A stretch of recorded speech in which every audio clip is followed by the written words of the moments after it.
una consulta e però avete approvato anche una legge, volete far approvare una legge che chiede che siate come Trentino Alto Adige.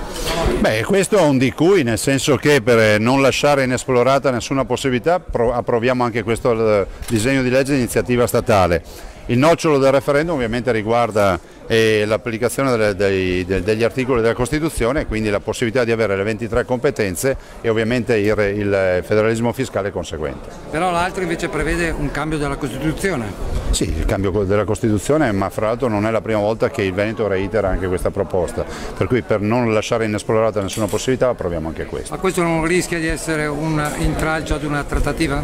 Assolutamente no, perché lo dovrebbe essere. La consulta chi sentirà e come vorrete confrontarvi? Ma la consulta sentirà tutti gli interlocutori del territorio, gli stakeholders, e ci permetterà di avere informazioni, di avere suggerimenti e pareri rispetto a quello che è il nostro disegno di legge, un disegno di legge che applica gli articoli della Costituzione dai 116 ai successivi. Con che tempi? I nostri tempi saranno veloci, io penso un paio di settimane, se ci sarà collaborazione immagino sì da parte del territorio avremo già le prime risposte, dopodiché si andrà in Consiglio regionale, perché ricordo che la nostra legge referendaria prevede l'approvazione di un disegno di legge di iniziativa statale. A livello istituzionale e a livello politico come vuole coinvolgere le altre forze politiche e le critiche che vengono anche sollevate? Ma che si sollevino critiche ancora prima di aprire bocca è difficile, anche capire che critiche sollevano, però dico anche che noi coinvolgeremo con la consulta regionale su un fronte e poi con la discussione in Consiglio dove tutte le forze politiche sono coinvolte. L'Italia federalista è un sogno, può essere realtà? Ma è realtà, se leggessimo bene la Costituzione è realtà, ma lo è dal 1948.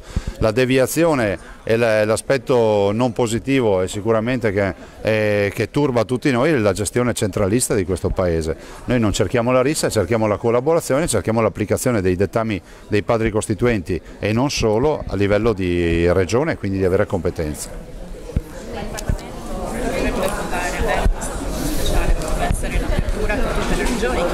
Statuto speciale. Sì, ma questo rischia di essere un dibattito surreale. Se non avessimo gli sprechi e se tutti avessero la loro autonomia, come diceva Einaudi, avremmo più responsabilità in ogni comunità. Chi ci viene a dire che se questo è egoismo vuol dire che dà come presupposto che qualcun altro deve continuare a sprecare. Presidente, però adesso si va ad una fase politica in cui si andrà ad elezioni politiche, perciò un governo che poi non potrà fare granché. Queste valutazioni politiche a chi le porgerà poi? A che governo porterà?